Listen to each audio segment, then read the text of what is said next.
Want to really see something that said, take a look at what happened.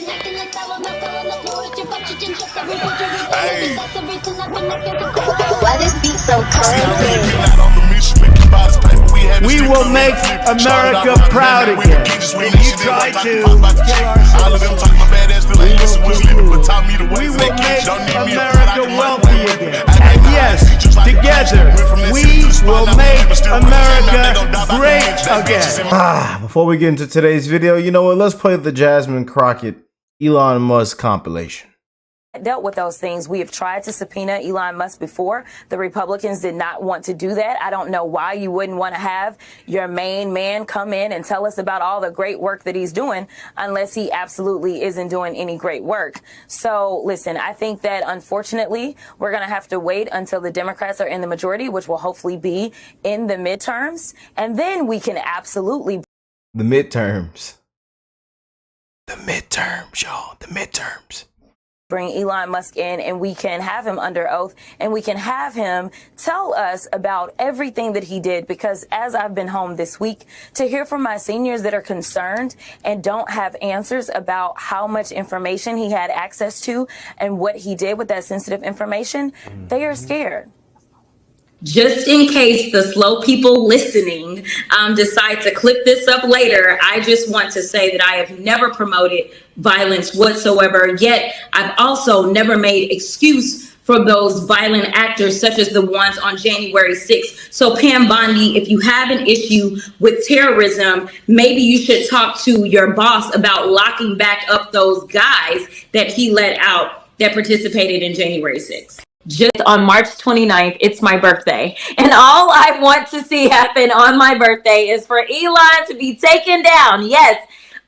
Listen, I have learned as I serve on the Doge Oversight Committee that there is only one language that the people that are in charge understand right now. And that language is money. And the level of incompetence is almost like incomprehensible. It is so bad. And when you bring up the idiot known as Elon Musk,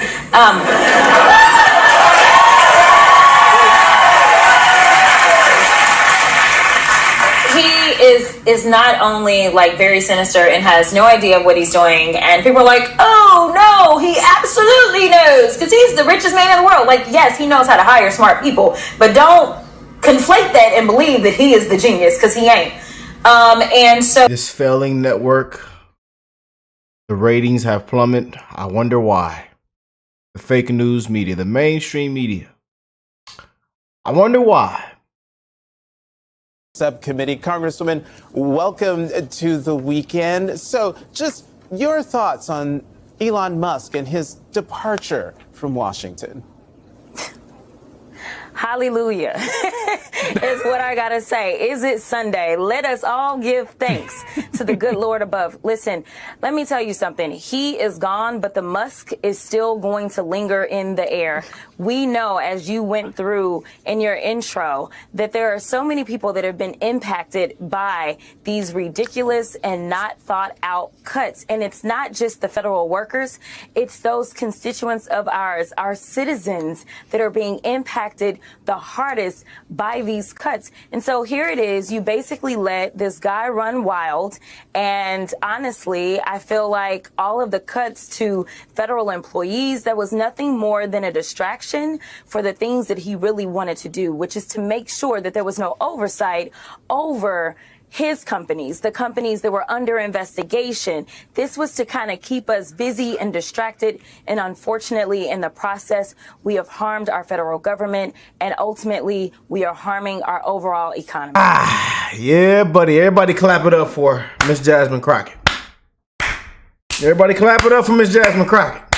I say they keep sending her out there. It gets better and better and better if they just keep sending her out there. Keep doing it, Democrats. Keep sending your sister out there. Tell her she left, one of her eyelashes fell off.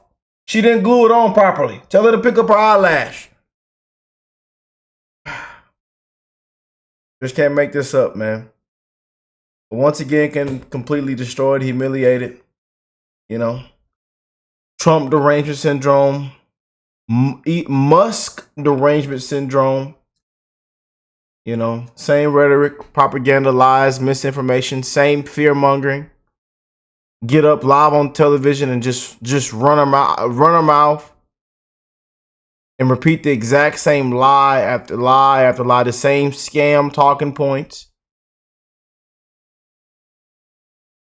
You know, we hear the same thing over and over and over. And they wonder why they've lost the people's trust, why people turn off the TV, why ratings have plummeted, why approval ratings have nosedived into the ground. You wonder why. But let's go and get into this. Like I said, I don't even got to do all this talking. Y'all, they say, Rick, sir, just play the clip. You don't have to do all this talking, sir.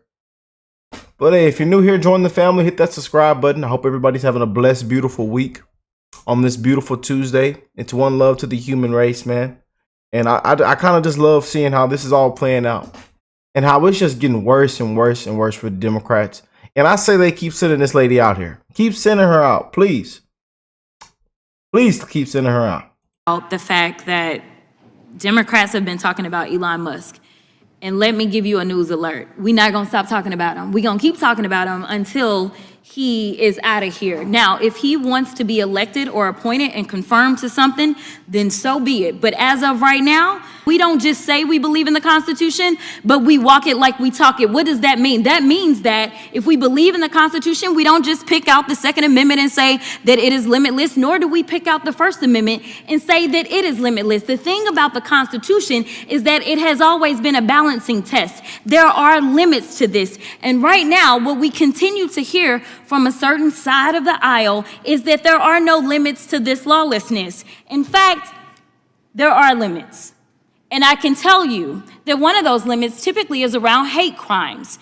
You may or may not know that when it comes down to it, if somebody decides that they want to send something hateful in, say, the U.S. mail, they can actually go to prison for that, up to 5 years in prison. So yes, there are always going to be limits. So when we start to talk about Trump and him being pulled down on any platform, this just happened to be after he incited an insurrection. This just happened to be after, in a bipartisan way, this particular chamber decided that they were going to impeach him. So there was something a little different about what he did, because as we know, it led to people actually dying.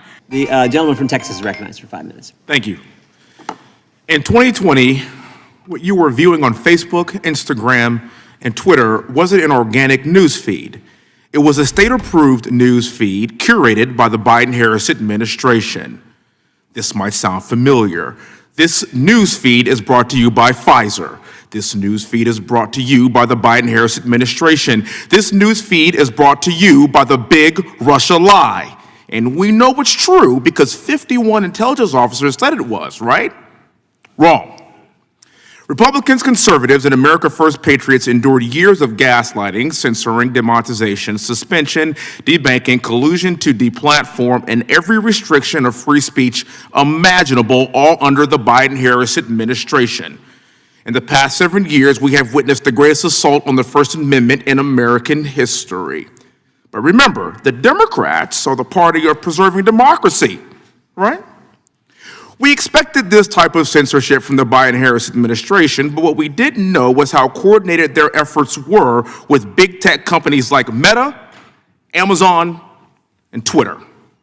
What I want to talk about today are the groups responsible for this censorship. Now, Twitter has been saved thanks to Elon Musk, but Meta remains in the hands of the very people who worked with the Biden administration to silence our voices.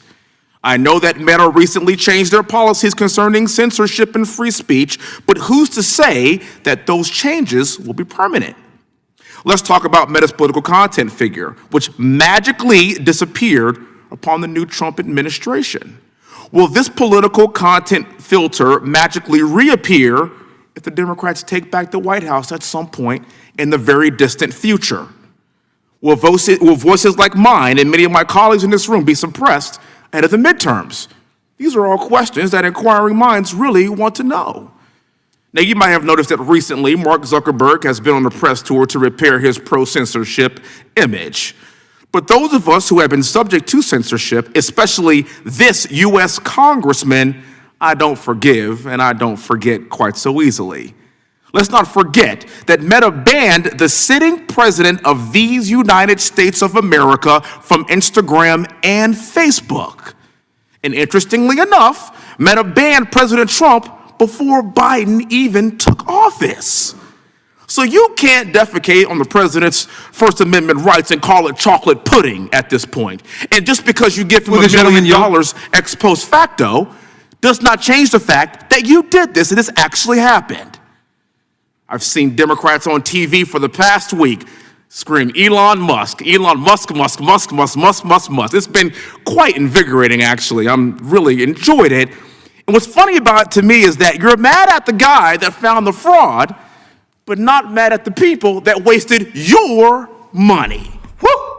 Here in Congress, we clearly can't cut a budget, so I really thank Elon for doing our job for us. Woo! Bam! Boom! Blow it up. Oh, man. You just can't make it up. You know? Hey, man. Complete disgrace, man. Complete disgrace. A complete disgrace. You gotta walk in there and say, hey, put your hands behind your back.